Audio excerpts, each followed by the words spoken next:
92.7 big FM पर आप सुन रहे हैं प्यार के किस्से, यादों का edit box with Nilesh Mishra में। और मैं आपको सुनाने जा रहा हूँ ओम की लिखी कहानी तकदीर में लिखा प्यार पार्ट 1 बिना किसी एड ब्रेक के। काजल की सगाई को 2 दिन बीत चुके थे पर घर की झालरें अब तक नहीं उतरी थीं। कुछ रिश्तेदार अभी भी घर में मौजूद थे। चाचियों और बुआओं के परपंच से घर में चहल पहल थी। काजल की माँ अपने होने वाले दामाद की तारीफ रिश्तेदारों से करते थक नहीं रही थी। आखिर पढ़ा लिखा सरकारी नौकरी वाला लड़का जो पसंद किया था उन्होंने अपनी बेटी के लिए। कमरे में ही सोफे पे आंखें झुका के बैठी काजल कहीं खोई हुई थी। सब उसके बारे में बात कर रहे थे पर उसका ध्यान जैसे कहीं और ही था। अचानक काजल का मोबाइल बजा तो वो उठ के दूसरे कमरे में जाने लगी। माँ उसको देख के ऐसे मुस्कुराई जिसे बिना कुछ कहे ही उन्होंने उसको अकेले में जाके बात करने की इजाजत दे दी हो। काजल नजरें झुका के अपने कमरे में आ गई। फोन उठाया तो उधर से आवाज आई, हाय, तुमसे बात करने का बहुत मन कर रहा था। रानी क्या तो फोन मिला दिया। बिजी तो नहीं थी? उसने कहा, नहीं विनय, बस सबके साथ बैठी हुई थी, तुमसे बात करने के लिए अपने कमरे में आई हूँ। उसने कहा, थैंक यू सो मच। अच्छा, सब रिश्तेदार चले गए या हैं अभी तक? उसने जवाब दिया, नहीं, अभी काफी लोग हैं। कब तक जाएंगे? विनय बोला। वो कोई जवाब देती इससे पहले खुद ही बोल पड़ा, जो भी हो कल तुम मुझसे मिल रही हो। तुमने माँ को बता दिया ना कि तुमको कल से स्कूल ज्वाइन करना पड़ेगा। बच्चों के एग्जाम्स पास आ रहे हैं, तुमको कोर्स पूरा कराना है। काजल बोली, तुम परेशान मत हो, मैंने माँ से बात कर ली है। और तुम इतना मत सोचा करो, अभी 2 दिन पहले ही हम मिले थे। तुम मेरे बिना क्या 2 दिन भी नहीं रह सकते? वो बच्चों की तरह बोला, सच तो यही है, नहीं रह सकता, रह ही नहीं पाता, क्या करूं? कुछ भी करता हूं बस तुम्हारी याद आती है। तुम्हारी बातें, तुम्हारा चेहरा, तुम्हारी हंसी और वो तुम्हारे माथे की छोटी सी बिंदी। काजल, तुम हो तो सब अच्छा लगता है। उसने कहा, बस बस बहुत हो गया, तुमसे बस बातें करवा लो। वो तुम्हारे प्रोजेक्ट का क्या हुआ? भेज दिया दिल्ली? उसने जवाब दिया, नहीं, मैं चाहता हूं तुम उसको पोस्ट करो। तुम मेरा लकी चार्म हो, देखना फिर मेरा प्रोजेक्ट रिजेक्ट हो ही नहीं सकता। वो बोली, तुम पागल हो। वो हंसते हुए बोला, अब जैसा भी हूं तुम्हारे प्यार का नतीजा है। वो बोली, हाँ, मेरे प्यार ने ही तुमको बिगाड़ दिया है। जब प्यार नहीं मिलेगा ना तो अपने आप ही सुधर जाओगे। विनय कुछ जवाब देता इससे पहले पीछे से माँ आ गई। हल्का मुस्कुरा के टांग खींचते हुए बोली, अरे मुझको फोन दे, मैं जरा इस नितिन का दिमाग ठीक करती हूँ। मुझको तो एक बार भी कॉल करके नहीं पूछता कि मैं कैसी हूँ। अभी सगाई को 2 दिन हुए और बस बातें शुरू हो गई। माँ के अचानक आ जाने से काजल ने घबरा के फोन काट दिया। माँ मुस्कुराते हुए कमरे से निकल गईं, पर काजल के माथे पे आई बेचैनी और डर की लकीरें नहीं गईं।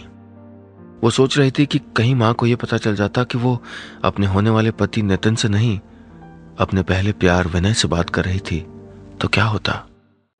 आप सुन रहे हैं प्यार के किस्से, यादों का edit box with Nilesh Mishra में, सिर्फ 92.7 बिग एफएम पर। रात को खाना खाते वक्त भी माँ के सामने काजल थोड़ा घबराई सी रही, पर माँ तो जैसे अपनी खुशी में खुश थी। रिश्तेदारों के बीच उनको अपनी बेटी की आंखों में बैठा अकेलापन दिखा ही नहीं। काजल भी चुपचाप अपने कमरे में आ गई और काफी देर तक यही सब सोचती रही। फिर न जाने कब सो गई। जब आंख खुली तो देखा स्कूल का टाइम होने वाला था। वो जल्दी जल्दी तैयार हुई। अपनी आंखों में काजल लगाते हुए खुद को देख के वो मुस्कुराई। उसको विनय की बात याद आ गई थी। वो अक्सर कहता था, तुम्हारी आंखें बहुत बोलती हैं, पर ये जो काजल है ना, उनका पहरेदार है, अक्सर राज छुपाने की कोशिश करता है। कई बार वो ये बोलते हुए बस उसकी आंखों में देखता रहता था। सुबह का 10 बजा था और विनय स्कूल के बाहर उसका इंतजार कर रहा था। काजल ने अपनी स्कूटी स्टैंड पे लगाई और फिर विनय से बोली, अब घूरना बंद करो प्लीज। विनय बोला, यार एक बात नहीं समझ आती, तुम रोज इतना खूबसूरत कैसे लग सकती हो? ये तुम्हारी आंखें हैं ना, पागल करती हैं मुझको। काजल बोली, हाँ, ये आंखें ही ना, बहुत रुलाएंगी तुमको एक दिन। विनय बोला, तुम भी ना, अभी साथ है ना हम, तो बस खुश रहो। अच्छा, बाइक पे बैठो, हम लोग लॉन्ग ड्राइव पे जा रहे हैं। विनय काजल को उसके फेवरेट फाउंटेन पार्क लेके गया। शहर से थोड़ा आगे हाईवे पे बने इस पार्क पे दोनों अक्सर आते थे। फाउंटेन से आने वाले हल्के हल्के छींटों के बीच काजल बहुत खुश हो जाती और आंखें बंद कर लेती। विनय बस उसको देखता रहता। दोनों एक दूसरे से घंटों बातें करते। उस रोज भी दोनों ने घंटों बातें की। फिर विनय और काजल ने मिर्च वाले पकौड़े खाए। कई बार उसको खा के काजल की आंखों से आंसू आ जाते, पर उसको बहुत पसंद था, इसलिए विनय उसको कभी मना नहीं करता। फिर वो उसको कुल्फी खिलाने ले जाता। दोनों फालूदा वाली कुल्फी खाते। काजल जब इमली खाने की जिद करती तो वो उसकी खातिर कई गलियों में घूम के इमली वाले को ढूंढता और फिर उसको इमली लाके देता।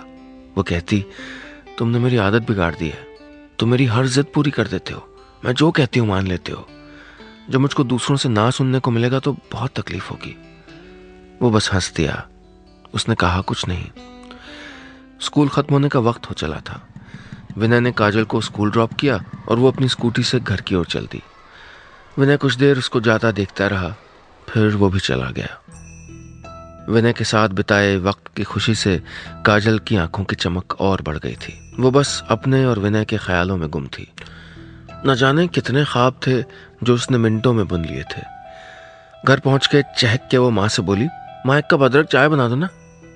वो सोफे पे बैठ के टीवी के चैनल बदल रही थी। तब तक माँ चाय लेके आ गई। चाय के 2 घूंट ही उसने पिए होंगे कि माँ बोली, अरे तेरी शादी के कार्ड छप के आ गए, मैं तो दिखाना ही भूल गई। माँ झट से उठी और शादी का कार्ड काजल के हाथ में दे दिया। काजल वेड्स नितिन। वो कुछ पल सुन कार्ड को देखती रही। उसको ऐसा लगा जैसे उसको किसी ने नींद से जगा के बैठा दिया हो और सच उसकी आंखों के सामने आ गया हो। सारे सपने उसी नींद के साथ पीछे छूट गए। वो उठ के अपने कमरे में आने के लिए मुड़ी तो उसकी आंख से एक आंसू जमीन पे गिरा और वो उसको अपने पैरों से दबा के कमरे में चली गई। आप सुन रहे हैं प्यार के किस्से यादों का edit box with Nilesh Mishra में, सिर्फ 92.7 बिग एफएम पर। काजल को आज बहुत घुटन हो रही थी। उसने अपने कमरे का दरवाजा बंद कर लिया था, पर वो दिल का दरवाजा आज भी बंद नहीं कर पाई थी। वो बस रोए जा रही थी। उसको चिढ़ हो रही थी खुद से, अपने नसीब से। वो लड़ना चाहती थी पर नहीं लड़ पाई। वो एक कमजोर बेबस इंसान बन के रह गई थी। उसको अपने लिए ऐसी जिंदगी नहीं चाहिए थी। वो तो हमेशा से चाहती थी कि उसकी जिंदगी किसी फिल्म की तरह हो, जिसमें उसका हीरो उसके लिए लड़े, उसकी खूबसूरती की तारीफ करे और उसकी हंसी की खातिर कुछ भी करने के लिए तैयार हो जाए, विनय की तरह। काजल को तो मालूम भी नहीं चला था कि दोस्ती और मजाक में उसको परेशान करने वाला विनय कभी उसके लिए इतना खास हो जाएगा कि उसकी खातिर वो खुद से अपने घर वालों से, यहाँ तक कि अपने होने वाले पति तक से झूठ बोलेगी। उसको कुछ समझ में नहीं आ रहा था कि सही क्या है, गलत क्या है। जब विनय ने उसको पहली बार कॉलेज में आई लव यू बोला था, उस वक्त उसको सोचने में 2 मिनट भी नहीं लगे थे। उसने झट से हाँ कह दिया था। विनय ने उसकी खातिर गिटार बजाना सीखा था। वो उसके लिए गाने गाता और बारिश के दिनों में दोनों साथ में भीगते और फिर कॉफी पीने जाते। काजल को जिंदगी में किसी चीज के लिए ना रोकने वाले उसके परिवार वालों ने उसकी जिंदगी का फैसला करते वक्त उससे पूछना भी जरूरी नहीं समझा। बस यूं ही एक रोज बता दिया कि हमने तुम्हारा रिश्ता तय कर दिया है। माँ से जब काजल ने बात करने की कोशिश की तो माँ ने साफ कह दिया कि देख, हमारे खानदान में किसी ने लव मैरिज नहीं करी, तो तू ये फिल्मों वाले प्यार का भूत उतार दे तो अच्छा रहेगा। काजल कई दिनों तक बस रोती रही। उसको समझ ही नहीं आया कि उसको क्या करना चाहिए। जब विनय को उसने पूरी बात बताई तो वो जैसे गुमसुम हो गया।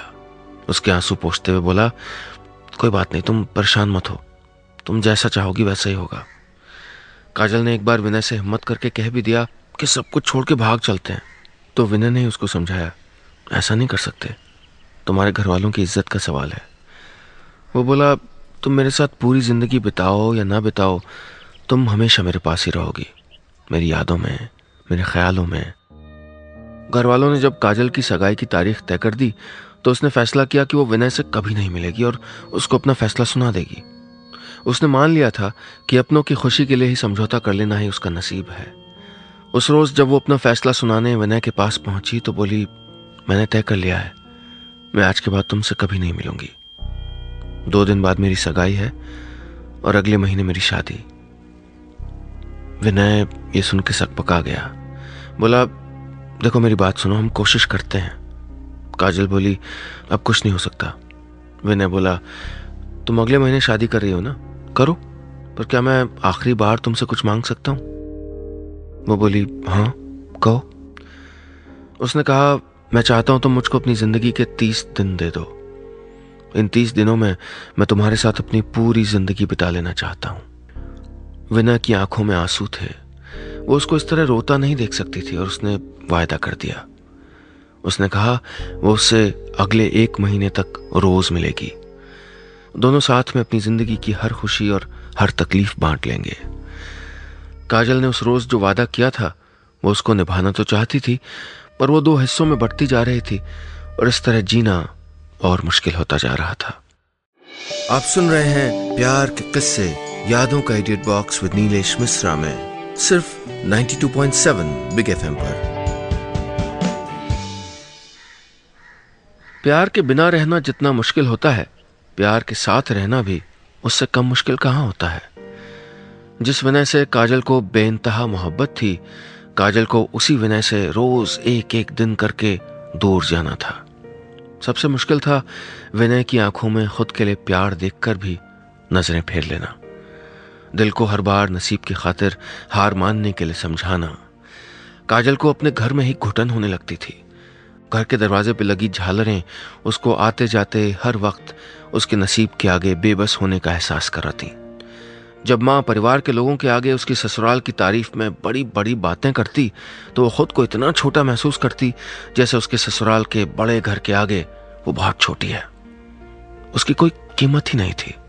शादी के लिए खरीदी जाने वाली ढेरों साड़ियां और उनकी मैचिंग की चूड़ियां माँ को दिखाने की खातिर पहनती, लेकिन उसको वो चूड़ियां हथकड़ियां लगती।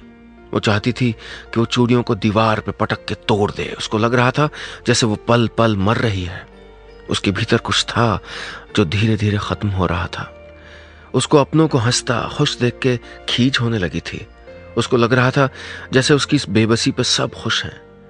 उसको जब कोई नितिन के नाम से छेड़ता तो उसका खून जलता था। वो मजाक में भी अपना नाम विनय के सिवाय किसी और के साथ नहीं जोड़ना चाहती थी, पर सच तो यही था।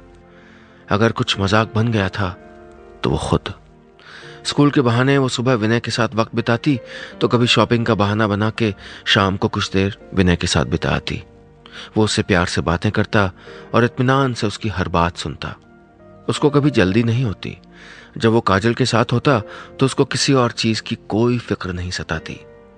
उसको फिक्र सताती तो बस काजल की हंसी की। वो कभी अपना मजाक बनाता, कभी दूसरों का, कभी उसको चिढ़ाता तो कभी उसको सताता। उसकी हंसी की खातिर वो 1000 तरीके अपनाता, पर जब तक उसके होंठों पे हंसी आ नहीं जाती कोशिश करना बंद नहीं करता। काजल जब उसकी मासूमियत से हार के हंस देती तो वो कहता, बस इस हंसी की खातिर तो मैं अपनी जान भी दे सकता हूं। तुम इस हंसी को हमेशा बनाए रखना। काजल नाराज होकर कहती, ये मरने की बातें मत किया करो। मरना तो सबको एक दिन, मुश्किल तो सिर्फ साथ जीना होता है। विनय चुप हो जाता, कुछ नहीं कह पाता। घर के बाहर बीतने वाले घंटों से जो सुकून उसकी जिंदगी में आ रहा था, घर वालों को उस पर भी एतराज होने लगा था। एक शाम माँ बोली, अब 2 हफ्ते बाद तेरी शादी है, स्कूल में बोल दे तू अब आ नहीं सकती। काजल ने कहा, माँ मैं इस तरह नौकरी नहीं छोड़ सकती हूँ, बच्चों के एग्जाम है अगले हफ्ते से, मेरी भी कोई जिम्मेदारी है। माँ बोली, अरे घर में भी तुम्हारी कुछ जिम्मेदारी है, रिश्तेदार क्या कहेंगे। काजल गुस्से में बोली, अरे जो भी कहे मैं अचानक नौकरी नहीं छोड़ सकती हूँ। काजल उठ के अपने कमरे में आ गई। उसकी आंखों में आंसू आ गए थे। उसको डर लग रहा था। उसको समझ नहीं आ रहा था कि वो माँ को कैसे समझाए कि वो नौकरी छोड़ ही नहीं सकती, क्योंकि विनय के कहने के बाद नौकरी तो उसने सगाई के बाद ही छोड़ दी थी ताकि दोनों रोज ज्यादा से ज्यादा वक्त साथ बिता सकें। अब नौकरी तो सिर्फ एक बहाना था विनय के पास जाने का, और वो उसको छोड़ना नहीं चाहती थी। आप सुन रहे हैं प्यार के किस्से यादों का idiot box with Nilesh Mishra में, सिर्फ 92.7 बिग एफएम पर। शादी की तारीख जैसे जैसे नजदीक आ रही थी, काजल की रातों की नींद उड़ती जा रही थी। नींद आ भी जाती तो उसके सपने उसको सोने नहीं देते। वो सोचती, कितने अजीब होते हैं अपने। जो माँ बाप बचपन में बच्चों के ना बोलने पर भी उनकी सारी बातें समझ लेते हैं, वो बच्चों के बड़े हो जाने पे उनको रोता देख के भी उनकी बात नहीं समझ पाते। काजल चाहती थी कि वो माँ से एक बार बात करे, पर वो अच्छी तरह से जानती थी कि बात करने का कोई फायदा नहीं है। अरे फायदा तो वहां होता है ना जहां पसंद और नापसंद जानने की इच्छा हो। यहाँ तो बस जिम्मेदारियां निभाने का रिवाज है। घर वाले निभाते हैं बेटी की शादी किसी अच्छे कमाने वाले लड़के से करके। और उम्मीद करते हैं कि बेटी चुपचाप बिना कुछ कहे उनके हर फैसले को मानते हुए अपनी जिम्मेदारी पूरी कर दे। वो खुद से सवाल कर रही थी कि क्या जिम्मेदारी पूरी करना ही प्यार है? पढ़ा लिखा कर बड़ा कर देने और फिर किसी अच्छे घर में बेटी का ब्याह करा देना ही प्यार है? क्यों ये कभी अपने पास बैठ के ये समझने की कोशिश नहीं करते कि बच्चे क्या सोचते हैं? उनकी पसंद और नापसंद सिर्फ इसलिए गलत नहीं हो सकती क्योंकि वो सरनेम देख के रिश्ते नहीं जोड़ते। क्यों माँ बाप कभी ये नहीं समझते कि वक्त के साथ बहुत कुछ बदल जाता है? हमारी और उनकी जरूरतें जिंदगी से अलग हो सकती हैं, हमारे और उनके फैसले अलग हो सकते हैं। सिर्फ प्यार करने का मतलब समझौते करते रहना नहीं है। बेटी क्यों घर वालों की पसंद से शादी करने से इनकार नहीं कर सकती? क्यों उसको घर वाले अपनी जिंदगी खुद चुनने का मौका नहीं देते? ऐसे न जाने कितने सवाल थे जो बंद दरवाजे के पीछे उसकी आंखों से बह के उसके तकिए को भिगो चुके थे, पर जवाब देना तो दूर, उनको सुनने वाला भी कोई नहीं था। शादी की तारीख करीब आ जाने से काजल विनय को मुश्किल से कॉल कर पा रही थी। विनय कॉल तो करता, पर हर वक्त कोई न कोई करीब होता। किसी की नजर फोन पे विनय के नाम पे न पड़ जाए, इसलिए काजल ने विनय का नंबर ही नितिन के नाम से सेव कर लिया। फोन बजता और कोई देख भी लेता तो हंस के टाल देता। काजल सोचती, हजारों बंदिशें लगाने वाले परिवार वाले रिश्ता तय होते ही कितने खुले विचारों के हो जाते हैं। काजल घर की महिलाओं के बीच बैठी थी। माँ ने उससे सबके साथ बैठने को कहा था, पर विनय बार बार फोन कर रहा था और काजल फोन काट रही थी। जब 3-4 बार फोन काटने के बाद भी विनय का कॉल आता रहा तो उठ के कमरे से बाहर आई और फोन उठाते हुए बोली, तुम्हें समझ नहीं आता? फोन काट रही हो तो थोड़ी देर रुक जाओ। विनय ने कहा, तुम्हारी बहुत याद आ रही थी और तुम्ही ने तो बताया था कि तुमने नितिन के नाम से मेरा नंबर सेव किया। अगर कोई देख भी लेता तुम्हारा फोन तो यही कहता, जाके बात कर लो। विनय हंस रहा था, पर काजल को गुस्सा आ रहा था। वो चीख के बोली, तुम हंसो, तुम्हारे लिए सब कुछ एक मजाक है ना, और मैं भी एक मजाक हूं। काजल ने गुस्से में फोन काट दिया। विनय ने कई बार फोन किया, पर वो फोन काटती रही। वो कमरे में वापस अंदर जा ही रही थी कि तभी फिर फोन बजा। उसने बिना देखे फोन उठाया। उधर से आवाज आई, हेलो, मैं नितिन बोल रहा हूं। काजल अंदर तक गुस्से से जल गई। बोली, मुझको मजाक बिल्कुल पसंद नहीं विनय। जवाब आया, विनय कौन? मैं नितिन बोल रहा हूं। काजल ने सकपका के फोन का स्क्रीन देखा तो कोई नया नंबर था। वो समझ गई ये फोन उसके होने वाले पति का था। आप सुन रहे हैं प्यार के किस्से यादों का edit box with Nilesh Mishra में, सिर्फ 92.7 बिग एफएम पर। नितिन से बात करते वक्त काजल ने साफ साफ बता दिया कि विनय उसका दोस्त है। उसको लगा कि विनय उसको नितिन के नाम से परेशान कर रहा है। नितिन ये सुन के हंस दिया और बोला, मुझे तुमसे मिलना है। उसने घर पे बहुत से लोगों के होने की बात कह के टाल दिया, पर आने वाले वक्त को टाल नहीं सकती थी। वो समझ गई थी कि नितिन ही उसका कल है, और आने वाले कल का हाथ वो तब तक नहीं थाम सकती थी जब तक वो बीते कल का हाथ नहीं छोड़ देती। उसका दिल घबरा रहा था। वो खुद पे तरस खा के रो पड़ी। उस रोज वो कई घंटे लगातार रोई, जैसे ठान के बैठी हो कि वो अपनी आंखों से सारे आंसू आज बहा देगी, ताकि बाद में अगर वो कमजोर पड़े भी तो उसकी आंखों से आंसू ना निकले। काजल जिंदगी के अजीब दोराहे पे आ गई थी। उसको अपनी खुशियां, अपने सपने, अपने प्यार को छोड़ के जाना था। उसने जिंदगी में इतना बेबस खुद को कभी नहीं पाया था। उसको लग रहा था जैसे कोई ऐसा नहीं है जो उसके दिल की बात समझ सके, जो कह सके कि हाँ, मैं समझता हूं तुम क्या चाहती हो, सब कुछ वैसा होगा जैसा तुम चाहती हो। विनय के सब कुछ जानकर भी अनजान की तरह बेफिक्री दिखाने पे उसको गुस्सा आने लगा था। वो झूठ बोलते बोलते थक गई थी। सुबह घर से झूठ बोल के निकलती थी, विनय के साथ झूठे सपनों की दुनिया में जीती थी, विनय के दिखाए कई झूठे ख्वाब लेके घर लौटती थी, और माँ के देर से आने की वजह पूछने पर उनको फिर एक झूठ थमा देती थी। दिन भर सबसे झूठ बोल के फोन पर विनय से बात करती थी, और कोई पूछता नितिन ने क्या कहा तो उनको भी एक झूठ बता देती। उसको ऐसा लग रहा था जैसे सच तो कहीं बहुत पीछे छूट गया था और वो झूठ को जिए जा रही थी। पर अब काजल ने फैसला कर लिया था। उसने तय कर लिया था कि वो किसी का दिल रखने की खातिर झूठ नहीं बोलेगी। वो सच से आंखें नहीं चुराएगी। वो सच का सामना करेगी और उस सच के साथ ही जिएगी, चाहे वो जितनी भी तकलीफ दे। अगले दिन सुबह जब वो स्कूल से निकली और विनय से मिली तो काजल ने पूछा, तुम्हें मेरी शादी के बाद तकलीफ नहीं होगी? कैसे रहोगे मेरे बिना? विनय बोला, तुम्हारी यादों के सहारे जी लूंगा, तुम्हारे साथ बिताए वक्त को याद करके।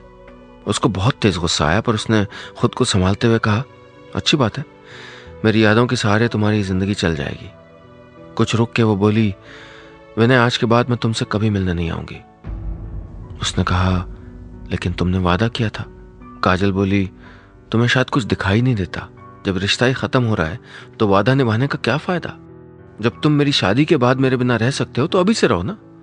उसने चीखते हुए कहा, विनय तुम एक कमजोर इंसान हो जो अपने प्यार के लिए लड़ भी नहीं सकता, और मैं अपनी जिंदगी किसी कमजोर इंसान के लिए खराब नहीं कर सकती। मैं जा रही हूं, आज के बाद मुझसे बात करने की कोशिश मत करना।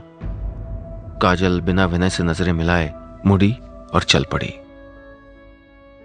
यह था इस कहानी का पहला हिस्सा। इस कहानी का अगला हिस्सा, तकदीर में लिखा प्यार पार्ट 2, सुनाऊंगा कल।